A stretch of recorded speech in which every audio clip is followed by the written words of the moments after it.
right, here is a Thorbelt door alarm system that when you download the app, then you will connect it to your phone and you'll hit it to the door and it unlocks.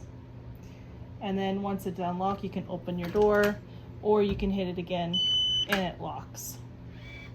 You can also use your fingers to unlock it as a fingerprint, or you can use a barcode as a passcode. Alrighty, so onto the back. Once you get the app downloaded, you would want to scan that little barcode there. That way it will help you program the whole system.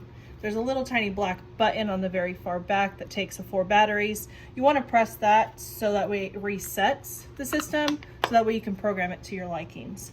This also can be paired to iPods, iPads, your smartwatches.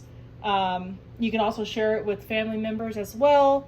If they have Apple TV, that's one of the highly recommended programs. But I don't have an Apple TV, I just have a Samsung. So this works perfectly for my family, and they just download the app individually so that way they can get in and out of the house. Highly recommended.